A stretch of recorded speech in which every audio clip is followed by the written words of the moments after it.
Shalom teman-teman dimanapun Anda berada pada saat ini. Mari kita menyambung pelajaran daripada buku Rumah Tangga Advent, dan pada hari ini kita akan masuk pasal yang kelima, kesaksian Kristen yang berkuasa.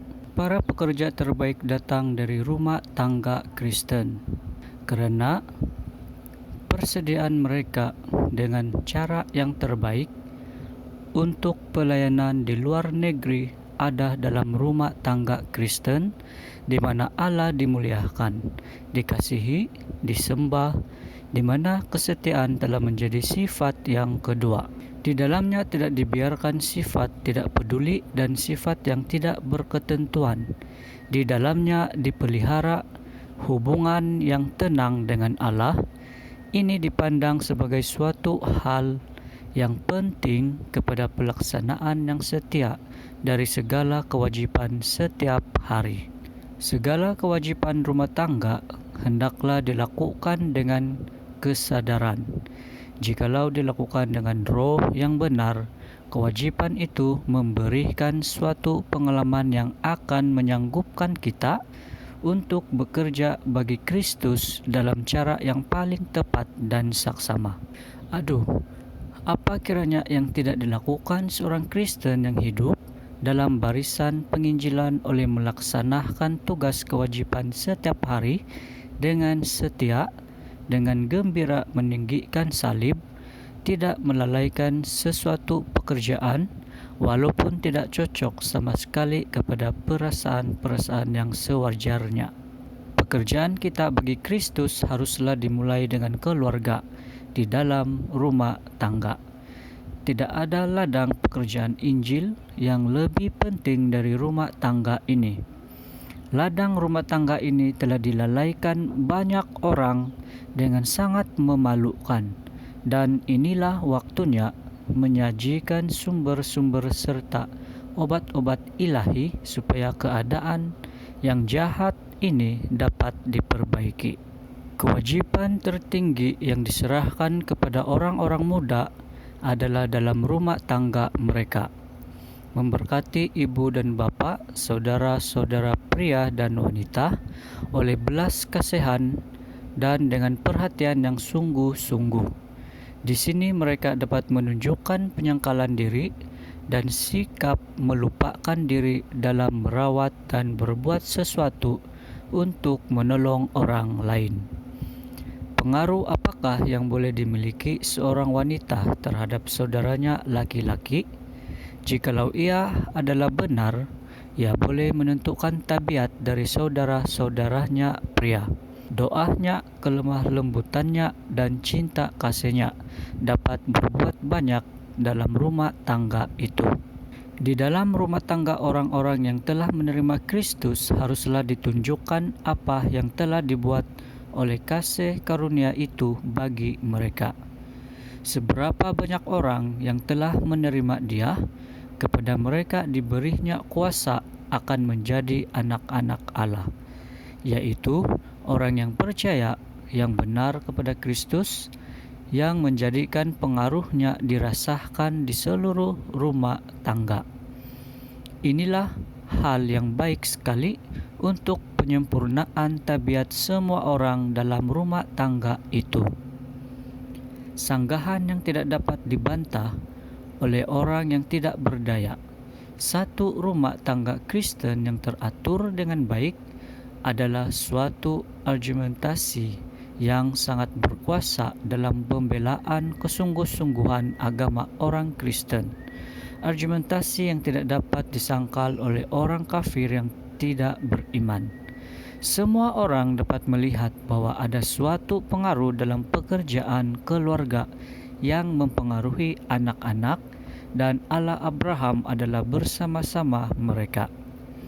Sekiranya orang-orang yang mengaku Kristen mempunyai bentuk agama yang benar dalam rumah tangga mereka, maka mereka akan mengeluarkan pengaruh yang berkuasa sekali untuk kebaikan.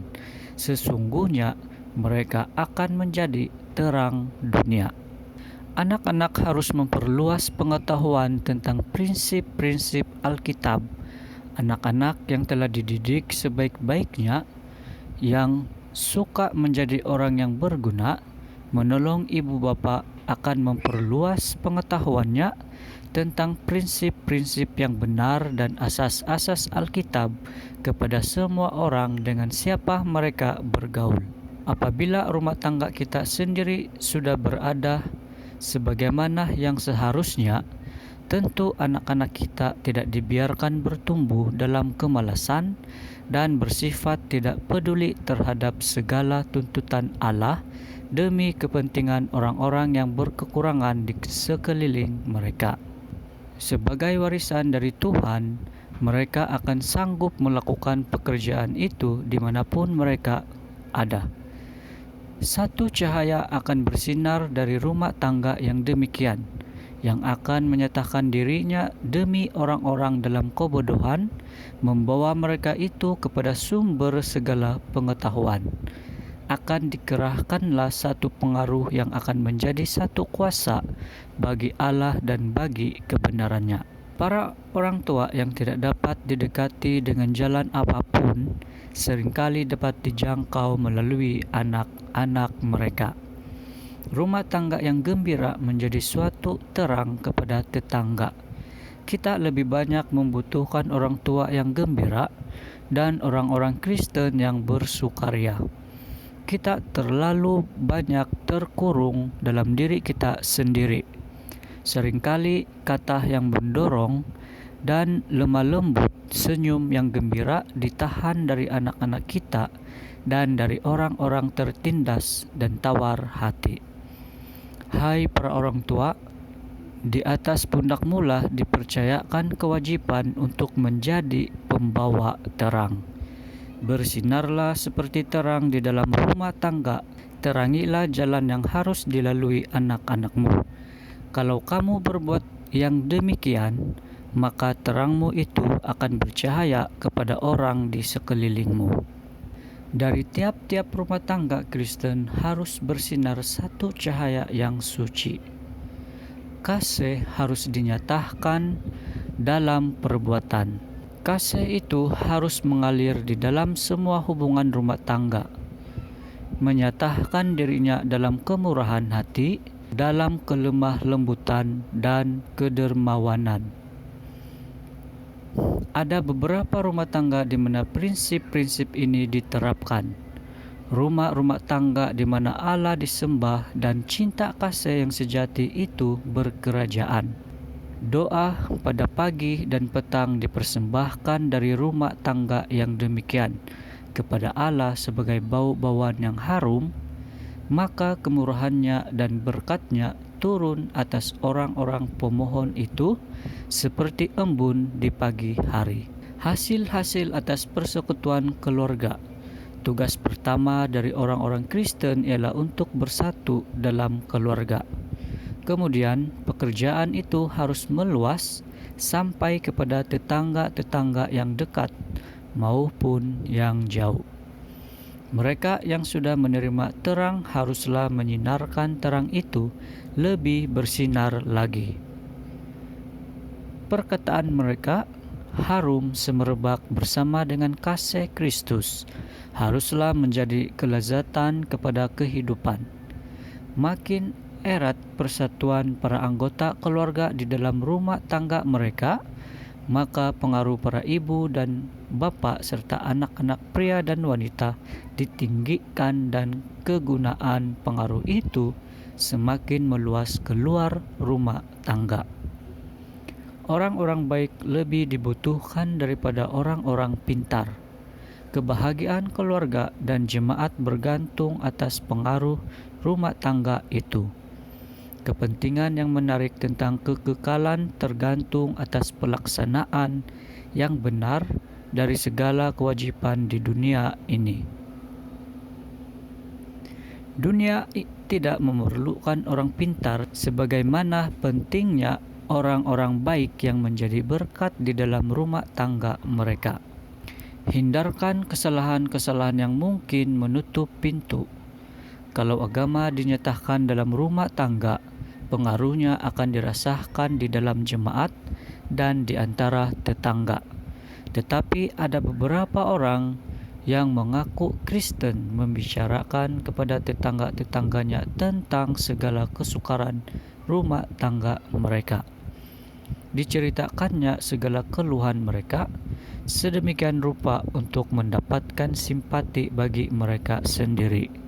Tetapi ini adalah suatu kesalahan besar, mencurahkan kesusahan hati kepada telinga orang banyak, terutama kalau kesusahan kita itu karena perbuatan kita sendiri dan berada karena kehidupan kita yang tidak beragama dan tabiat yang tidak sempurna.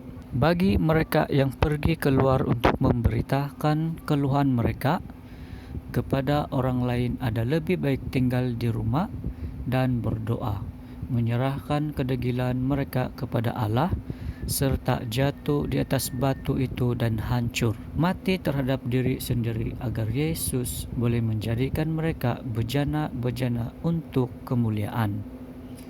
Kurangnya ramah tamah, keadaan gampang marah, perkataan kasar yang tidak dipikirkan akan memberi cacat kepada nama yang baik dan mungkin menutup pintu kepada jiwa-jiwa sehingga kita tidak dapat menjangkau mereka itu. Agama Kristen di rumah tangga menyinarkan terang di luarnya. Usaha membuat rumah tangga sebagaimana yang seharusnya satu lambang rumah tangga di surga. Mempersiapkan diri kita buat bekerja dalam lingkungan yang lebih luas. Pendidikan yang diterima oleh menunjukkan penghargaan yang lemah lembut terhadap satu dengan yang lain, menyanggupkan kita mengetahui dengan cara bagaimana menjangkau jiwa-jiwa yang perlu diajar tentang prinsip agama yang benar. Jemaat memerlukan segala tenaga kerohanian yang dipertumbuhkan dan yang dapat diperoleh, supaya para anggota muda, khususnya keluarga Allah, boleh dijaga dengan teliti. Kebenaran yang dihidupkan dalam rumah tangga membuat dirinya sendiri jadi nyata dalam usaha yang tidak mementingkan diri di mana-mana pun. Orang yang menghidupkan kekristenan dalam rumah tangga akan menjadi satu terang yang bercahaya dan nyata di mana-mana. Nah, teman-teman, terima kasih karena terus setia bersama dengan saya dalam mempelajari siri video buku daripada tulisan Ellen G. White ini, yaitu Rumah Tangga Advent. Kita akan bertemu lagi dalam siri video yang seterusnya. Tapi sebelum itu, saya senang untuk membawa kita di dalam doa. Tuhan Allah Bapa di surga, yang kami sembah, yang hidup, yang penuh dengan kasih, kuasa dan berkat. Saat ini Bapa, kami datang di hadirat-Mu.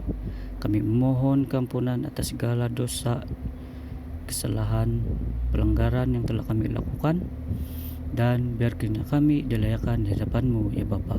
Saat ini Bapa, saya berdoa khusus buat dimanapun kami semua umat-Mu berada. Kiranya Engkau terus menyertai kami ya Bapa. Kiranya Engkau terus memberkati keluarga kami, sentiasa dalam keadaan yang baik, sentiasa bersama-sama, sentiasa bersatu, dan terus diberkati. Ya Bapa, terima kasih.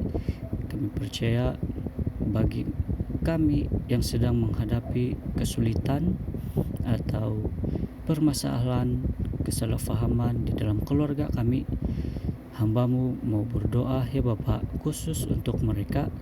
Engkau kiranya menjamah hati dan pikiran mereka. Engkau kiranya memenuhi mereka dengan Roh Kudus-Mu, sehingga semua permasalahan yang mereka hadapi dapat mereka selesaikan sesuai dengan petunjuk, sesuai dengan pimpinan-Mu ya Bapa. Terima kasih Bapa. Semua ini kami serahkan dalam nama Yesus Kristus yang sudah menjadi juru selamat kami. Amin.